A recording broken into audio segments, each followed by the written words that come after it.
Adakah di antara teman-teman yang sedang mencari jodoh? Jika iya, jangan bingung lagi. Datang saja ke Kota Batam. Bisa dipastikan kamu akan berjumpa dengan jodoh. Tapi tentunya bukan jodoh yang berarti pasangan atau belayan jiwa yang bisa memboyong ke pernikahan. Jodoh di Kota Batam tak lain adalah nama satu kawasan yang berdampingan langsung dengan Nagoya, salah satu kawasan bisnis di Batam.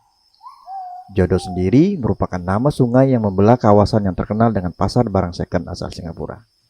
Lalu, dari mana nama jodoh itu sendiri? Dan kali ini cerita Senja akan membahasnya. Dan inilah ceritanya.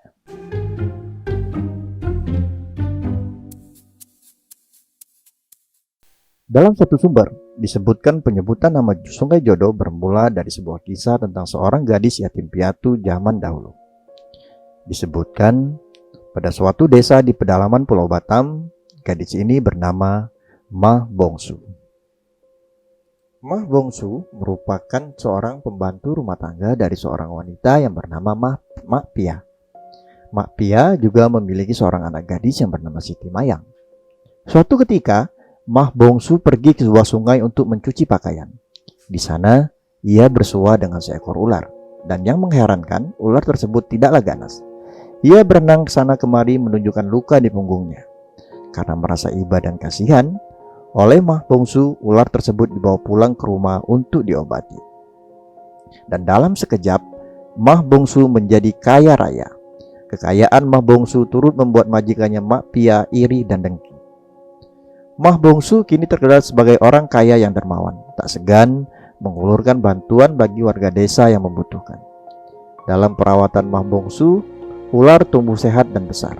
Dan seperti ular pada umumnya, ular tersebut juga mengalami pergantian kulit. Kulit luar yang mengelupas sedikit demi sedikit dikumpulkan oleh Mah Bongsu. Kulit ular itu kemudian Mah Bongsu bangkar. Lalu hal ajaib pun terjadi. Muncullah asap besar. Bila asap mengarah ke negeri Singapura, secara tiba-tiba muncul emas dan berlian. Lalu, jika asap mengarah ke negeri Jepang, muncullah alat kebutuhan sehari-hari. Dan bila asap mengarah ke Bandar Lampung, kali ini yang muncul kain dalam jumlah yang banyak. Keajaiban lain, ternyata ular Mah Bongsu bisa berbicara layaknya manusia. Sang ular menyampaikan keinginannya untuk membalas budi kepada Mah Bongsu yang telah menyelamatkan dan merawatnya.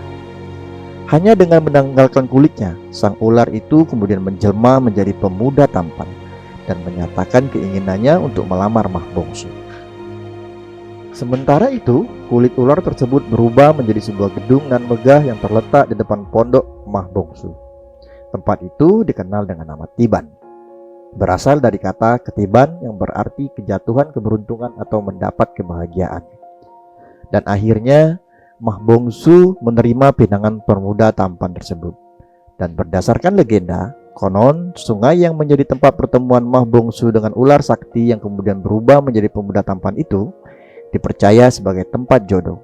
Hingga kini, sungai tersebut dikenal oleh masyarakat dengan nama Sungai Jodoh.